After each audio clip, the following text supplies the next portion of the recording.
আশা করি সকলে ভালো আছেন এবং আজকে আমি সাম্প্রতিক বিষয়গুলির অত্যন্ত আরেকটি গুরুত্বপূর্ণ পর্ব ৮ নিয়ে হাজির হয়েছি। প্রথম থেকে শেষ পর্যন্ত দেখুন। আশা করি এখান থেকে পরীক্ষায় অবশ্যই কমন পাবেন। এগুলো বারবার পরীক্ষায় এসছে, সেই বিষয়গুলো আমি একটু আলোচনা করছি। তো প্রথমে হচ্ছে বিশ্বের প্রথম কোন দেশ ভাষা জাদুঘর চালু করে? তো বিশ্বের প্রথম যে দেশ হচ্ছে প্রথম ভাষা জাদুঘর চালু করেছে সেটা হচ্ছে ইউএসএ। এটা থেকে মনে রাখুন, ইউএসএ। যাই হোক, যেহেতু যুক্তরাষ্ট্রের কথা বলেছি তখনই যুক্তরাষ্ট্র সম্পর্কে কিছু তথ্য আমি বলে দিচ্ছি। যেমন 1492 সালে যে ইতালির যে নাবিক ছিল ক্রিস্টোফার কলম্বাস, উনি কিন্তু এই ইউএসএ যুক্তরাষ্ট্র আবিষ্কার করেছিল। উনি আসতে চেয়েছিল কোথায়? আসতে চেয়েছিল ভারতবর্ষে, কিন্তু ভুলক্রমে উনি আমেরিকা আবিষ্কার করেছিল। আচ্ছা, এই যুক্তরাষ্ট্র সম্পর্কে কিছু কথা যেটা বলা যেতে পারে তা হচ্ছে আপনার, যেমন বাংলাদেশে যখন মুক্তিযুদ্ধ হচ্ছিল, বিভিন্ন পরীক্ষা কিন্তু এসে থাকে, বাংলাদেশে যখন মুক্তিযুদ্ধ হচ্ছিল তখন আমেরিকার কে প্রেসিডেন্ট ছিল? এটি কিন্তু অত্যন্ত গুরুত্বপূর্ণ প্রশ্ন। কে ছিল? Richard Nixon. এটি কিন্তু অত্যন্ত গুরুত্বপূর্ণ। এছাড়া মনে রাখতে পারেন যে আমেরিকার মুদ্রার নাম কি? এটা তো সবাই জানেন, ডলার। এছাড়া আরও কিছু প্রশ্ন মনে করা যেতে পারে, যেমন এই আমেরিকা কিন্তু যখন জর্জ ডাব্লিউ বুশ ক্ষমতায় ছিল তখন এই আফগানিস্তানে 2001 সালে আক্রমণ করেছিল সন্ত্রাস দমনের নামে। তারপরে পরবর্তীতে ওই জর্জ ডাব্লিউ বুশ উনি আবার 2003 সালে আবার উনি কী করেছিল? আবার আপনার ইরাকে আক্রমণ করেছিল। এগুলো মনে রাখবেন। এছাড়া মনে করতে পারেন যে আচ্ছা, আমেরিকায় কতটি অঙ্গরাজ্য আছে? 50টি অঙ্গরাজ্য আছে। এটা কিন্তু গুরুত্বপূর্ণ। আচ্ছা, আমাদের দেশে বলি আইনসভা বলি না, যে আমাদের জাতীয় সংসদের নাম কি? আইনসভা। আচ্ছা, আমেরিকার সেই আইনসভার নাম কি বলুন তো? কংগ্রেস। এটা কিন্তু মনে রাখবেন। এবং কংগ্রেসকে কয় ভাগে ভাগ করা হয়েছে? 2 ভাগে। এবং আপনার কংগ্রেসকে যদি 2 ভাগে ভাগ করা হয়ে থাকে তো উচ্চকক্ষের নাম কি? সিনেট। উচ্চকক্ষের নাম হচ্ছে সিনেট এবং নিম্নকক্ষের নাম প্রতিনিধি সভা। আচ্ছা, সিনেটে হচ্ছে কতটি আসন? 100টি। সিনেটে হচ্ছে 100টি। আর প্রতিনিধিত্বে কতটি? 435টি। মনে রাখবেন, সিনেটে হচ্ছে 100টি আসন আর 435টি হচ্ছে প্রতিনিধি, হাউস অফ রিপ্রেজেন্টেটিভে। এগুলো কিন্তু মনে রাখবেন, এগুলো কিন্তু পরীক্ষায় এসে থাকে। তো যাই হোক, এর পরে হচ্ছে দেখেন, এখানে আমি রিলেটেড কিছু কথা আলোচনা করে দিচ্ছি। সবুজ ছাতার কিসের প্রতীক? এটা হচ্ছে পারিবারিক স্বাস্থ্য সেবা। এরপর হচ্ছে গিয়ে আন্তর্জাতিক অভিবাসী দিবস কত তারিখ? এটা হচ্ছে কত তারিখ? 18 ডিসেম্বর। আচ্ছা, ডিসেম্বরের কথা যখন এখানে দেখেছি, ডিসেম্বরে 2-1টা প্রশ্ন পরীক্ষায় বারবার এসে থাকে। বিশ্ব মানবাধিকার দিবস কত তারিখ বলুন তো? কত তারিখ? সেটা হচ্ছে 10 ডিসেম্বর। ঠিক আছে, 10 ডিসেম্বর। এটা কিন্তু বারবার পরীক্ষা আসে। বেগম রোকেয়া দিবস কত তারিখ তার বলেন তো? এটা হচ্ছে 9 ডিসেম্বর। এটা হচ্ছে কি? 9 ডিসেম্বর। ঠিক আছে, 9 ডিসেম্বর। এটা কিন্তু পরীক্ষায় আসে না তেমন, কিন্তু এই 10 ডিসেম্বর এটা কিন্তু বারবার পরীক্ষায় এসেছে। এটা কিন্তু মনে রাখবেন। আচ্ছা, এবার হচ্ছে গিয়ে লিভিং নো অন বিহাইন্ড, মানে কাউকে পিছনে ফেলে নয়, তাহলে কোনটির মূলনীতি? এটা হচ্ছে এসডিজি। আচ্ছা, এসডিজি থেকে যখন প্রশ্ন এসছে তখন পরীক্ষায় বারবার আসে এসডিজির লক্ষ্য কতটি? 17টি। এবং এসডিজির লক্ষ্য হচ্ছে যদি 17টি। আচ্ছা, এসডিজির আগে কোনটা ছিল? এমডিজি। এবং এমডিজি শেষ হয়েছে কত সালে? এমডিজি শেষ হয়েছে 2015-তে শেষ হয়েছে। আচ্ছা, যখন 15-তে শেষ হয়েছে তখন 15 থেকে শুরু হয়েছে এবং এসডিজি 2015 থেকে শুরু হয়েছে এবং শেষ হবে কত সালে বলুন তো? 2030। এখান থেকে তো মনে রাখবেন। এবং এসডিজির প্রথম লক্ষ্যটা কি? এসডিজির প্রথম লক্ষ্য হচ্ছে দারিদ্র্যমুক্ত করা। তারপর 2 নাম্বার হচ্ছে কি? 1 নাম্বার হচ্ছে দারিদ্র্য, 2 নাম্বার হচ্ছে গিয়া কি? ক্ষুধামুক্ত বিশ্ব করা। আচ্ছা, এগুলো মনে রাখবেন। এরপরে এরপর দেখুন, এরপর হচ্ছে বিদ্যুৎ আবিষ্কারের সাথে, এই প্রশ্ন কিন্তু পরীক্ষায় বারবার এসছে, আমি যেগুলো বলছি বর্তমানে। বিদ্যুৎ আবিষ্কারের সাথে কোন বিপ্লবের সম্পর্ক রয়েছে? তাহলে কোন বিপ্লব? দ্বিতীয় শিল্প বিপ্লব বিদ্যুৎ আবিষ্কারের সাথে, এটা মনে রাখবেন। আচ্ছা, এর সাথে একটা প্রশ্ন আপনাদের বলে দিচ্ছি, কৃষি বিপ্লব কত সালে হয়েছিল বলুন তো? কৃষি বিপ্লব পরীক্ষায় আসে, মানে এসেছিল অনেক পরীক্ষায় আমি দেখেছি। এটা হচ্ছে অষ্টাদশ শতাব্দীতে, ঠিক আছে, 18 শতাব্দীতে, ঠিক আছে, এটা মনে রাখবেন। মানে 18 শতাব্দীর শেষ থেকে 17 শতাব্দীর শেষ থেকে 18 শতাব্দীর মাঝামাঝি সময় এই কৃষি বিপ্লব হয়েছিল, বুঝছেন? আমি বিপ্লব দেখেছি, এই জন্য আমি এটা আলোচনা করে দিলাম। এটা কিন্তু পরীক্ষায় এসছে বারবার, আরও পরীক্ষায় আসবে আশা করি।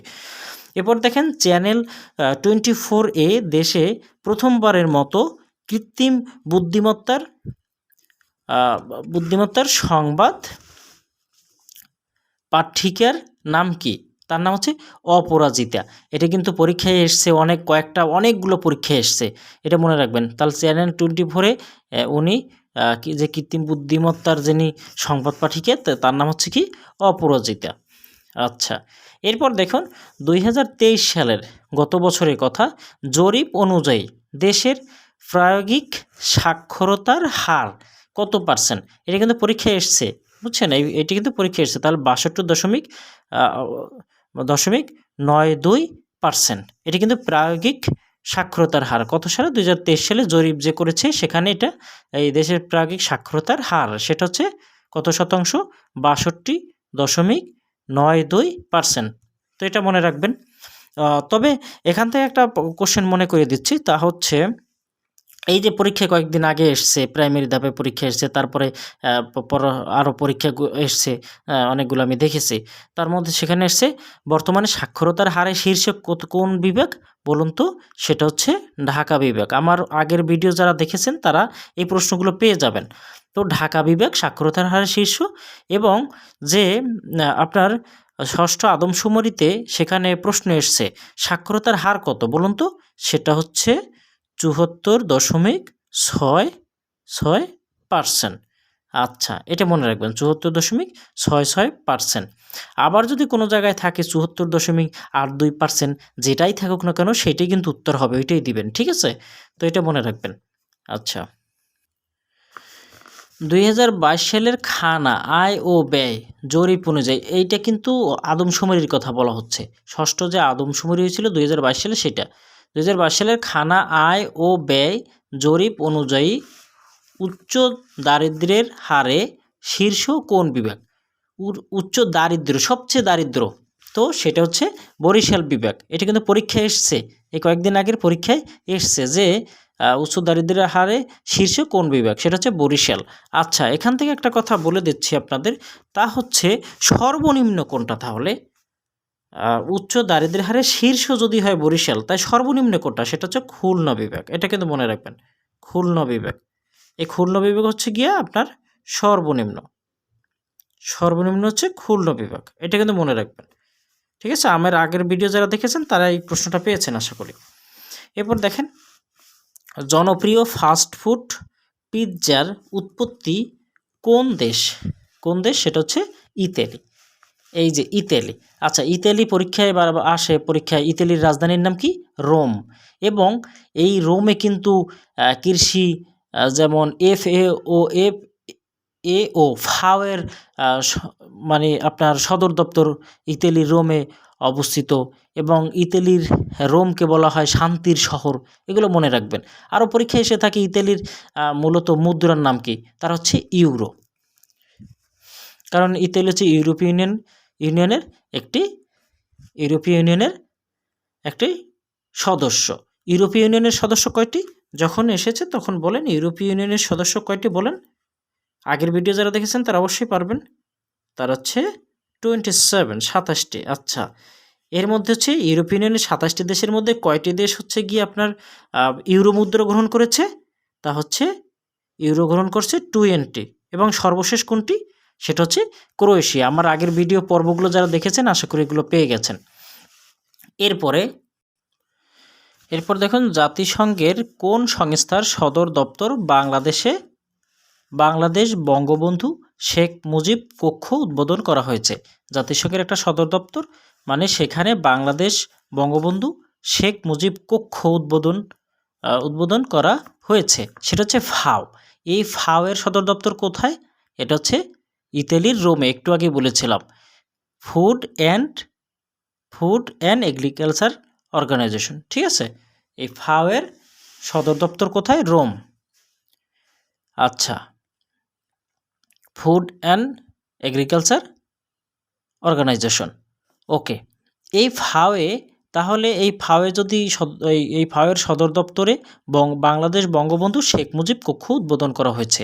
এটা কিন্তু অত্যন্ত গুরুত্বপূর্ণ প্রশ্ন, এগুলো মনে রাখবেন। এরপর দেখুন,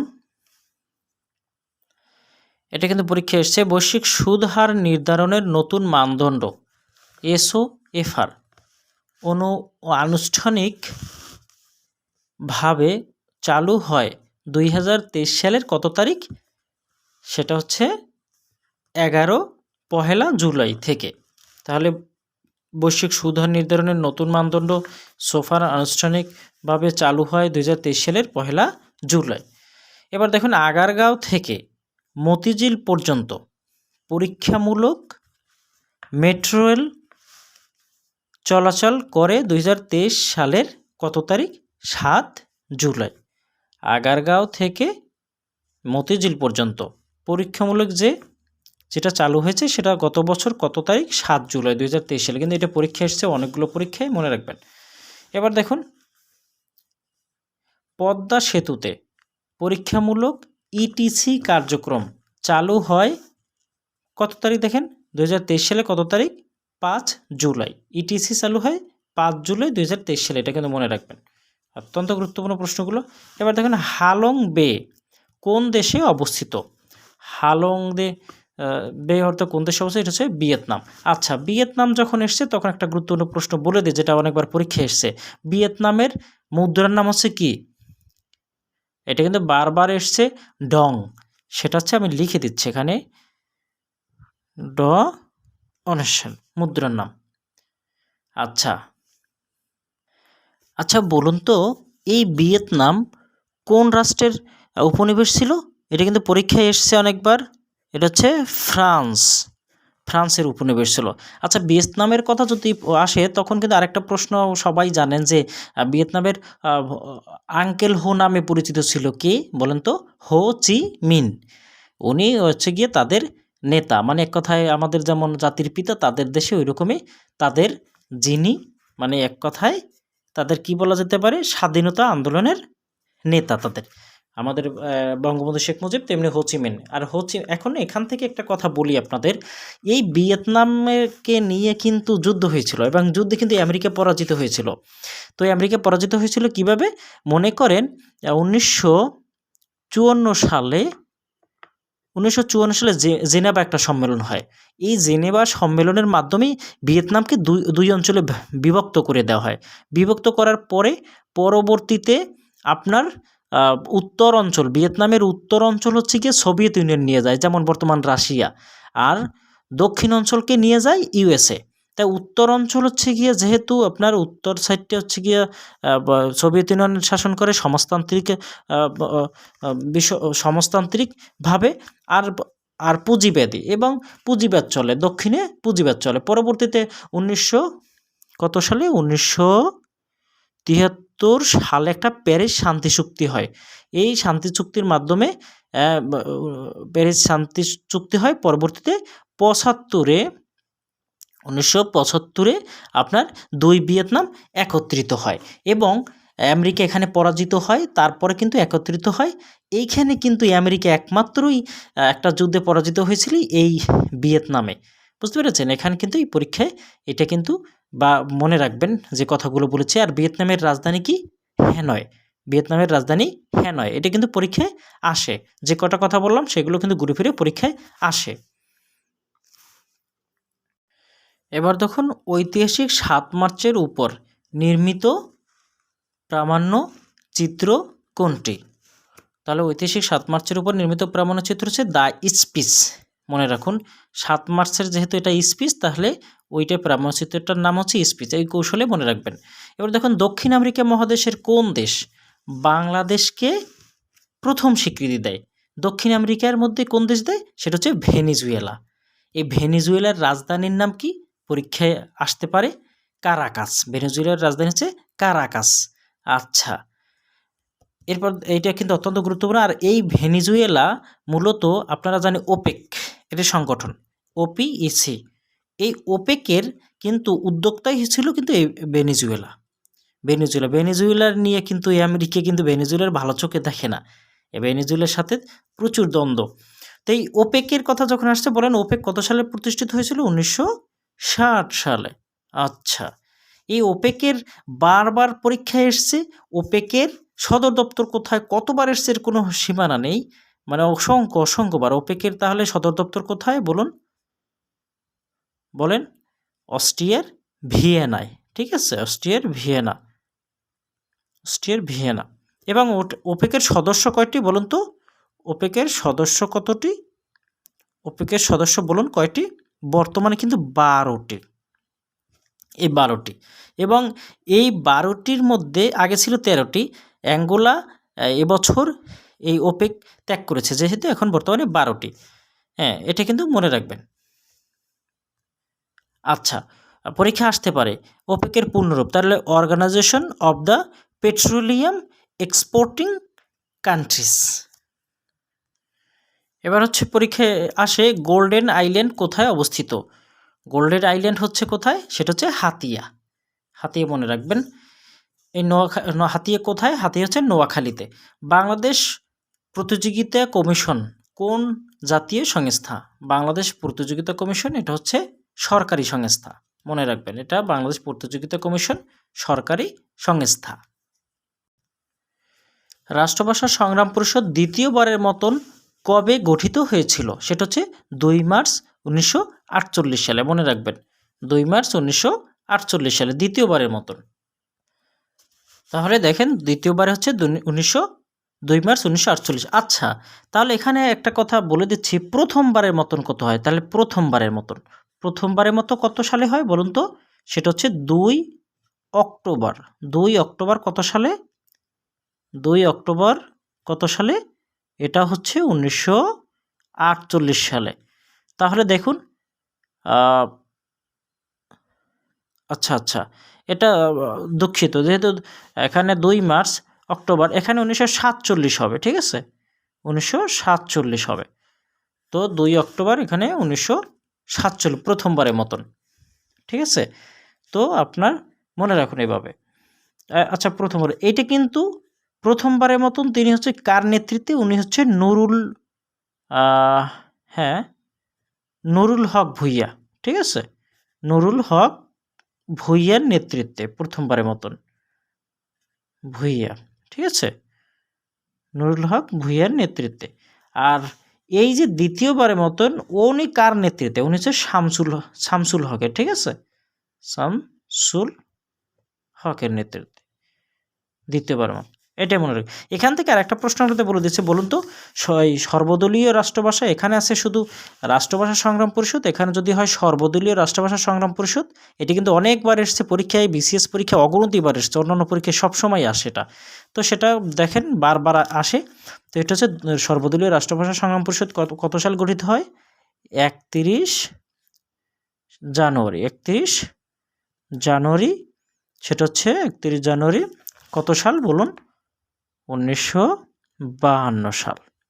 ওকে, এবার দেখুন ভূপৃষ্ঠের মোট কত ভাগ পানি? সেটা হচ্ছে 75 ভাগ পানি। মনে রাখুন, আমার দেখা নয়া চীন গ্রন্থটি কত সালে লেখা হয় বলুন তো? লেখা হয় কত সালে? লেখা হয় হচ্ছে 1952 সালে। কিন্তু পরীক্ষায় আসার মতো একটা প্রশ্ন, 1952 সালে কিন্তু লেখা হয়। আচ্ছা, তাহলে এটা প্রকাশ হয়েছে কত সালে বলুন তো? অসমাপ্ত আত্মজীবনী যেহেতু এটা প্রকাশ হয়েছে 2012 সালে।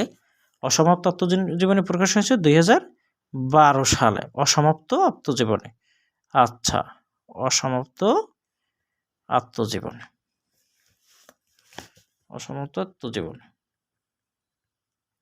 এটা হচ্ছে 2012 সালে। আচ্ছা, তাহলে আপনার এই আমার দেখা নয়াজিন এইটা প্রকাশ হয়েছে কত সালে? এইটা প্রকাশ হয়েছে আপনার 2000, বলুন তো 2000 কত? এটা আপনার প্রকাশ হচ্ছে কত সালে বলুন তো? এটা হচ্ছে 2017 সালে। 2017 সালে এটা প্রকাশিত হয়েছে। এটা 2000 আবার দেখা নয়াজিন হচ্ছে 2017 সালে প্রকাশিত হয়েছে, ঠিক আছে? এবং এগুলো হচ্ছে বঙ্গবন্ধুর অসমাপ্ত আত্মজীবনী বই, আমার দেখা নয়াচিন, এরপর আরও কিছু বই আছে যেমন কারাগারের রোজনামচা, হ্যাঁ, আমার কিছু কথা। তো কারাগারের রোজনামচা হচ্ছে 2017 সালে প্রকাশিত হয়েছে। আচ্ছা, স্মার্ট বাংলাদেশের স্তম্ভ কয়টি বলুন তো? 4টি। এটি কিন্তু ওই গত অ্যাডমিশন টেস্টে এসছে, অন্যান্য পরীক্ষায় অনেকবার এসছে। এটা কিন্তু আসার মতন একটা প্রশ্ন। আচ্ছা, স্তম্ভ কয়টি কী কী? Smart citizen, smart governance, smart society আর স্মার্ট ইকোনমি, এই 4টি। ওকে। দেশে নদীবন্দর বর্তমানে কতটি? সেটা হচ্ছে 43টি। আর স্থলবন্দর কতটি বলুন তো? স্থলবন্দর কয়টি বলুন তো? সেটা হচ্ছে 24টি। ওকে, এটা হচ্ছে স্থলবন্দর। ওকে, এবার দেখুন কত তারিখ থেকে বাজারে খোলা সয়াবিন তেল বিক্রয় নিষিদ্ধ হয়? কত তারিখ থেকে? 1 অক্টোবর আগস্ট 2023 থেকে। আগস্ট মাসের 1 তারিখ 2023 সালে বাজারে খোলা সয়াবিন তেল বিক্রয় নিষিদ্ধ হয়। এটা পরীক্ষায় এসেছিল। পৃথিবীর সবচেয়ে বড় মেট্রোপলিটন শহর কোনটি? সেটা হচ্ছে মেট্রোপলিটন শহর কোনটি? সেটা হচ্ছে আপনার টোকিও। সবচেয়ে বড় মেট্রোপলিটন শহর সেটা হচ্ছে জাপানের রাজধানীর নাম কি? টোকিও। সেইটা হচ্ছে সবচেয়ে বড় মেট্রোপলিটন শহর। এবার দেখুন বাংলাদেশ নারী ক্রিকেট দল টেস্ট স্ট্যাটাস লাভ করে কোন সালে? সেটা হচ্ছে 2021 সালে টেস্ট স্ট্যাটাস লাভ করে, 2021 সালে। মনে রাখুন। দিবর দিঘি কোন উপজেলায় অবস্থিত? পরীক্ষায় এসছে কিন্তু। এটা হচ্ছে পত্নীতলা। এবার হচ্ছে বাংলাদেশ কবে প্রথম স্বল্পোন্নত দেশ থেকে উন্নয়নশীল দেশের শর্ত পূরণে সক্ষম হয়? স্বল্পোন্নত দেশ থেকে উন্নয়নশীল দেশের শর্ত পূরণে সক্ষম হয় কত সালে? 21 মার্চ 2018। এটা কিন্তু মনে রাখুন, এটা কিন্তু পরীক্ষায় এসছে, আবারও আসবে এমন প্রশ্ন এটা। স্বল্পোন্নত থেকে উন্নয়নশীল দেশের জন্য যে একটা শর্ত পূরণ করতে হয় সেটা পূরণ করেছে 2018 সালে। এটা কিন্তু মনে রাখবেন। এবার দেখেন নর্থ স্ট্রিম 2 পাইপলাইনের প্রকল্প কোন সাগরে? এটা কিন্তু পরীক্ষায় এসছে। নর্থ স্ট্রিম 2 পাইপলাইনের প্রকল্প কোন সাগরে? সাগরের তলদেশে। আচ্ছা, এটা অবশ্যই, এটা হচ্ছে বাল্টিক সাগর, নর্থ স্ট্রিম 2। এবার দেখেন Sheikh Hasina software technology park কোথায়? এটাও কিন্তু পরীক্ষায় এসছে। এটা কোথায়? এটা হচ্ছে যশোরে, Sheikh Hasina software technology park. এবার দেখুন এটাও কিন্তু জিপিটার, এটাও কিন্তু পরীক্ষায় এসছে। জিপিটারের প্রতিষ্ঠাতা কে? এটা হচ্ছে স্যাম অল্টম্যান। জিপিটারের প্রতিষ্ঠাতা হচ্ছে স্যাম অল্টম্যান। এবার দেখেন বাপু কার উপাধি? বাপু কার উপাধি বলুন তো? এটা হচ্ছে মোহনদাস করমচাঁদ গান্ধী। এটা কিন্তু পরীক্ষা এসছে। এই বাপু কার উপাধি? সেটা হচ্ছে মোহনদাস করমচাঁদ গান্ধী। আচ্ছা, এরপর দেখুন প্রশান্ত মহাসাগরের আকৃতি কেমন? এটা কিন্তু পরীক্ষা এসছে। প্রশান্ত মহাসাগরের আকৃতি কেমন বলুন তো? এটা হচ্ছে ত্রিভুজের মতন। এরপর আপনাদের কয়েকটা সূচকের কথা বলে দিচ্ছি, যেমন প্রবাসী আয় গ্রহণের শীর্ষ দেশ হচ্ছে ভারত, বাংলাদেশ কত? 7ম। এবার দেখুন গত বছরের বৈশ্বিক সন্ত্রাস সূচকের শীর্ষে কিন্তু বিশেষ পরীক্ষায় এসেছিল সন্ত্রাস সূচকে প্রথম কোনটা? সেটা হচ্ছে আফগানিস্তান, কিন্তু 2023 সালে সেটাই কিন্তু আফগানিস্তান। আচ্ছা, এইগুলো কিন্তু মনে রাখুন। এই প্রবাসী আয় হচ্ছে শীর্ষ ভারত, কিন্তু এটা বাংলাদেশ 7ম। এটি কিন্তু পরীক্ষায় এসছে অনেকবার, আসার মতন একটা প্রশ্ন। এবার দেখুন শান্তি সূচকে শীর্ষ আইসল্যান্ড শান্তি সূচকে, এবং বাংলাদেশ আমরা কততম? শান্তি সূচকে আমরা 88তম। এটা মনে রাখবেন, 88তম। মুক্ত গণমাধ্যম সূচকে আমরা 2023 সালে হচ্ছে এটা হচ্ছে গিয়ে শীর্ষ হচ্ছে নরওয়ে, আর বাংলাদেশ কত? 163। আমরা আগে ছিলাম 162, এখন 163। এবার দেখুন সুখ সূচকে শীর্ষ হচ্ছে কোনটা? ফিনল্যান্ড, এবং সুখ হচ্ছে ফিনল্যান্ড, আর বাংলাদেশ হচ্ছে 118তম। এবার দেখুন 2023 সালে ডিজিটাল জীবনমান সূচকে শীর্ষ দেশ কোনটা? আমার আগের পর্বগুলো যদি কেউ দেখে থাকেন আশা করি অনেকগুলোই কভারেজ হয়ে যাবে, কারণ আমি অনেক সময় আলোচনা করেছি বিভিন্ন প্রশ্নের মধ্যে। তাহলে দেখুন ডিজিটাল জীবনমান সূচকের শীর্ষ দেশ কোনটা? পরীক্ষা আসার মতন প্রশ্ন। ফ্রান্স। বাংলাদেশ 82তম। এটা কিন্তু আসতে পারে পরীক্ষায়। এবার দেখেন বৈশ্বিক ক্ষুধা সূচকে বাংলাদেশের অবস্থান ৮১তম ক্ষুধা সূচকে। আমরা কত? ৮১তম। বৈশ্বিক উদ্ভাবনী সূচকে শীর্ষ দেশ সুইজারল্যান্ড। এটা কিন্তু মনে রাখুন এবং বাংলাদেশ ১০৫তম উদ্ভাবনী সূচকে, বৈশ্বিক উদ্ভাবনী সূচকে। আচ্ছা, এরপর দেখুন আ আপনাদের এখানে কিছু মনে রাখতে পারেন যেমন গম উৎপাদনের শীর্ষ হচ্ছে চীন। এগুলো আমি এর আগেও আলোচনা করেছি। আপনাদের এক নজরে দেখালাম। আপনারা একটু দেখে নেবেন, পজ করে এটা পড়ে নেবেন। আচ্ছা, সকলে ভালো থাকবেন আর সুস্থ থাকবেন। ভিডিও বড় হয়ে যাচ্ছে বিধায় আমি এখানে সমাপ্ত করছি। তবে আমার ভিডিওগুলো যদি আপনি সুন্দরভাবে দেখে থাকেন শুরু থেকে শেষ পর্যন্ত, তাহলে অনেকগুলো প্রশ্নের উত্তর এক ভিডিওর মধ্যে পেয়ে যাবেন। আশা করি পরবর্তীতে আরও ইম্পোর্টেন্ট আমি কোনো ভিডিও আপনাদের জন্য আপলোড করব। সে পর্যন্ত ভালো থাকবেন আর সবার জন্য সবাইকে অবশ্যই বলব আমার ভিডিওটা অবশ্যই আমার চ্যানেলটি সাবস্ক্রাইব করবেন। আমি বারবার বলি না, শেষ মুহূর্তে বললাম। তো ভালো থাকবেন সকলে আর সুস্থ থাকবেন। আর সাবস্ক্রাইব করলে অবশ্যই বেল বাটনটি অন করে রাখবেন যাতে ভিডিওগুলো পরবর্তী নোটিফিকেশন পেয়ে যান। সকলের জন্য শুভকামনা। আসসালামু আলাইকুম।